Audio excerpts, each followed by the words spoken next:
loyalty to God in the mechanics of prayer. Alam niyo po, may katapatan dapat tayo sa Diyos, pero particular po sa mechanics ng prayer. Ano po? Anong ibig sabihin ng mechanics of prayer? Paano ba ginagawa ang pananalangin? Ang sabi po sa Matthew chapter 6 verse 6, ito po ang pattern na sinusunod po natin. Adoration, confession, ano po yun? Pagluwalhati muna, then paghingi ng tawad, bago ang paghingi, hindi yung hingi kagad ng hingi, ano po? Sa verse number 6 of chapter 6, but thou when thou prayest, enter into thy closet, and when thou hast shut thy door, pray to thy Father which is in secret, and thy Father which sitteth in secret shall reward thee openly. Ano po? Shall reward thee openly. Ano pa pong sabi sa next verse? Ano po? But when you pray, use not vain repetition. Okay? Sabi po rito, but when you pray, use not vain repetitions as the heathen do, for they think that they shall be heard for their much speaking. So ang Diyos po ay simply, alam niya pala ang ang ating pangangailangan. No? Hindi man ibig sabihin, wag na tayo mag-pray, no? At pabayaan na natin dahil bawal naman ang repetition.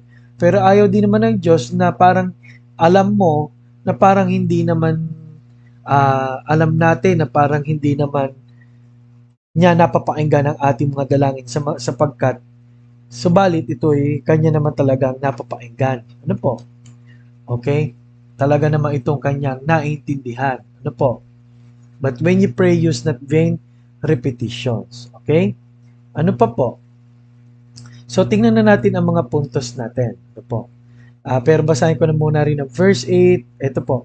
Be not therefore like unto them, for your Father knoweth what things ye have need of before ye ask Him. Wow.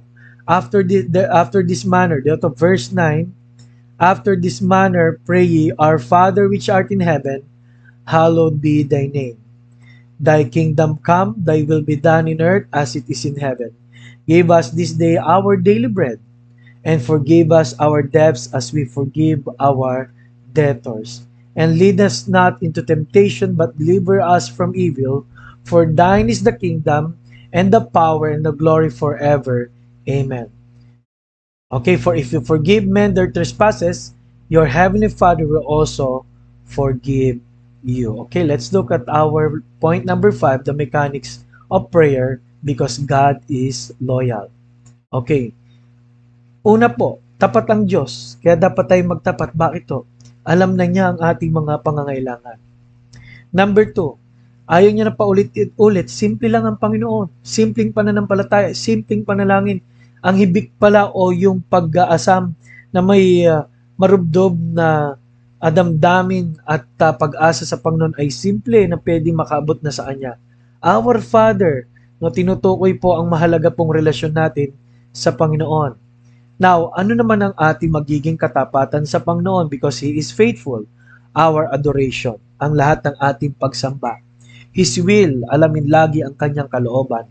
Our petition desired. Ano po? Petition po yan, petition desired. Okay. Ano pong sabi doon? Petition desired. Ibig sabihin po, ano mang hilingin po natin ay asahan mo, no? Darating dahil tapat po ang Panginoon, no? Faith po 'yon, His forgiveness. Ano po? His deliverance and power. Napakalaga po na humingi tayo ng tawad sa Panginoon, magkaroon tayo ng deliverance laban sa temptation at ang kapangyarihan niya umiral sa atin. Tapat talaga ang Diyos, kaya magtapat lang tayo sa Kanya. Ano po? Kaya ang sabi po ng verse 16 to 18, our worship in silence, in secret, and in sincerity. Sabi dyan, kaya nga muli, kung kayo'y mananalangin, at kung kayo ay mag-aayuno, no, maghilamos para hindi halata, no, talagang gusto ng Diyos na sure at sincere ang ating ginagawa para sa Kanya.